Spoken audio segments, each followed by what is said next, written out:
Assalamualaikum warahmatullahi wabarakatuh. Bismillahirrahmanirrahim. Makna sebenar zuhud. Zuhud artinya membuang atau meninggalkan sesuatu. Menurut makna di dalam istilah ialah meninggalkan sesuatu yang bersifat kebendaan dan kesenangan dunia dengan menginginkan sesuatu kebahagiaan yang kekal di akhirat. Zuhud juga bermakna sikap menahan diri dari segala perkara yang haram serta menghindari setiap perkara yang subahah. Orang yang zuhud tidak semestinya orang yang tidak mempunyai apa-apa. Seorang zuhud kadangkala atau mungkin memiliki banyak kebendaan dunia, namun ia tidak dikuasai dan diperhambakan oleh dunia dan pengaruhnya. Niatnya ialah agar ia dapat menumpukan perhatian sepenuhnya kepada Allah Subhanahu wa taala. Orang-orang yang menginsafi hakikat dunia ini akan sedar bahawa dunia ini seperti ais yang mudah cair, manakala akhirat pula ibarat permata yang terus bersinar. Mereka pasti akan menolak yang mudah cair dan berkehendakkan yang utuh dan kekal. Kerana dunia ini seperti mana firman Allah Subhanahu wa taala di dalam surah An-Nisa ayat 77 iaitu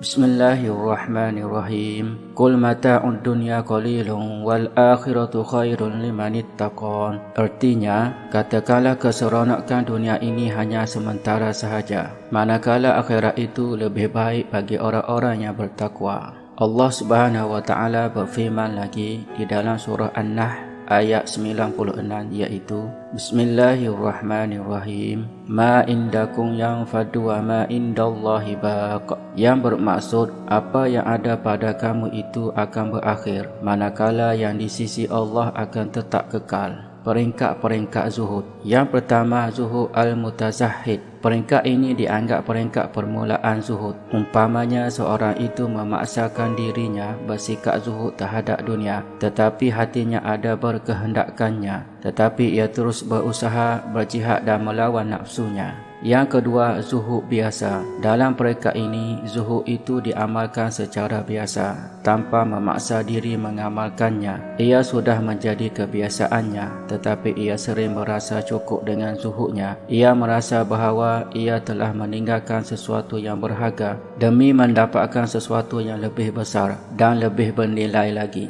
Yang ketiga, zuhud tertinggi. Zuhud ini ialah peringkat yang paling baik. Zuhud ini dicapai apabila seseorang itu telah sebati dengan sifat seperti ini tanpa dipaksa-paksa. Ia tidak merasakan dirinya telah meninggalkan atau terlepas dari mendapat sesuatu habuan dunia. Baginya dunia ini tidak bermakna apa-apa dan baginya segala nikmat di dunia ini sedikit sahaja dibandingkan dengan nikmat akhirat yang kekal abadi. Zuhud dan keperluan asasi manusia. Keperluan asas seseorang manusia ada 5 perkara, iaitu makan dan minum, pakaian dan tempat tinggal, peralatan, harta dan kedudukan. Yang pertama, makan dan minum. Orang-orang yang zuhud biasanya makan dan minum setakat menghilangkan lapar sahaja, selaras dengan keperluan tubuh badan tanpa berlebihan. Dari Aisyah radhiyallahu anha, ia berkata, kami pernah tinggal selama sebulan tanpa menghidupkan api, memasak apapun, dan yang kami makan tidak lain hanyalah kurma dan air. Kebiasaan orang zuhud makan untuk hidup, bukan hidup untuk makan. Mereka tidak berlebih-lebihan. Cuma keperluan badan ini berbeza di antara seorang dengan seseorang yang lain. Kepandaian mengatur keperluan badan dalam hal ini diperlukan untuk mencapai martabat zuhud tanpa mengurangkan hak jasad, sehingga ia menjadi lemah dan tidak bertenaga kerana kesalahan memahami makna zuhud yang sebenar. Yang kedua, pakaian dan tempat tinggal. Orang-orang yang zuhud menganggap tujuan berpakaian ialah untuk melindungi diri dari sesuatu atau panas terik matahari, di samping untuk menutup aurat, dan jauh dari berlebih-lebihan atau bermewah-mewahan. Ini kerana mengelakkan diri dari sifat takabur, kerana berpakaian lusuh dan buruk yang berlainan dengan orang lain. Demikian juga dengan tempat tinggal atau rumah. Mereka kebiasaannya menghendaki kediaman yang biasa dengan orang-orang lain, tidak begitu mewah dan berlebihan. Mungkin kehidupan seorang yang zuhud berbeza mengikut peredaran zaman dahulu dan zaman sekarang, kerana paras kehidupan orang yang zuhud itu boleh berubah mengikut masa dan taraf kenikmatan rakyat umum masa kini. Yang ketiga, peralatan. Peralatan atau seumpamanya seperti perabot, alat-alat elektrik dan sebagainya yang kini bukan dianggap sebagai kemewahan tetapi lebih kepada keperluan asas sahaja yang berubah mengikut peredaran zaman ini. Walau bagaimanapun, kita harus ingat bahawa Saidina Umar radhiyallahu anhu pernah meriwayatkan yang beliau pada suatu ketika mengunjungi Rasulullah sallallahu alaihi wasallam. Ketika itu Rasulullah sallallahu alaihi wasallam sedang berbaring di atas tikar kasar. Ketika beliau bangun, nampak kesan tikar tersebut di badan baginda. Bahkan Rasulullah sallallahu alaihi wasallam dan para sahabat-sahabat baginda yang lain banyak yang hidup biasa. Yang keempat, harta. Tidak dapat dinafikan bahawa harta amat penting dalam kehidupan kita. Orang yang zuhud kepada harta hanya memerlukan setakat yang cukup sahaja. Orang-orang zaman dahulu ada juga yang menjadikan perniagaan sebagai pekerjaan mereka, tetapi yang mereka harapkan dari perniagaan itu ialah mencapai keredaan Allah Subhanahu wa taala dan pembangunan umat Islam dalam bidang ekonomi. Yang kelima, kedudukan. Manusia kadangkala perlu mempunyai kedudukan. Ini suatu yang lumrah, tetapi memenuhi keinginan kepada kedudukan diri biarlah dengan cara yang betul dan sederhana.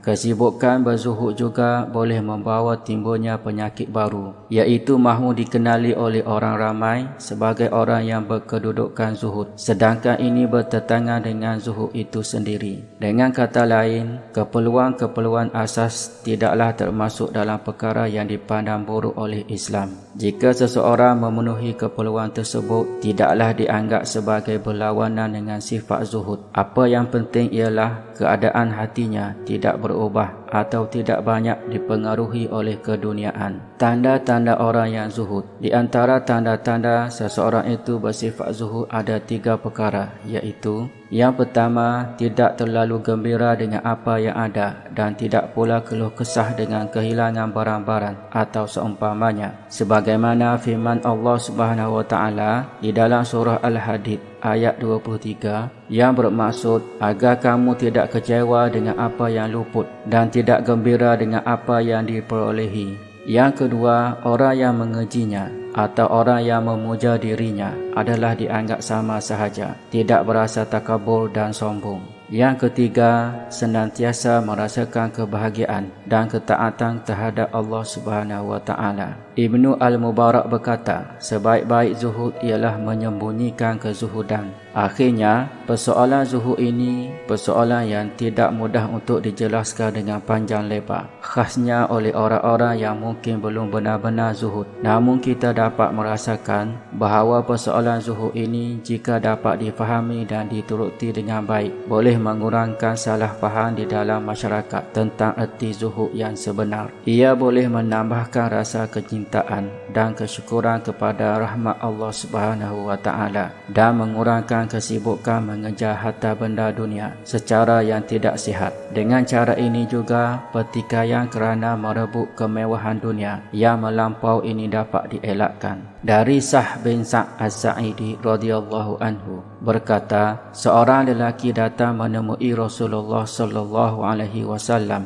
Beliau bertanya, "Wahai Rasulullah, tunjukkan kepada saya suatu perbuatan. Jika saya lakukan, nescaya Allah akan menyayangi saya. Begitu juga manusia lain." Rasulullah menjawab, "Bersikap zuhudlah anda di dunia, nescaya anda disayangi oleh Allah. Dan bersikap zuhudlah anda terhadap harta orang, nescaya anda akan disayangi oleh mereka." Hadis riwayat Abu Daud. Sekian, wallahu a'lam.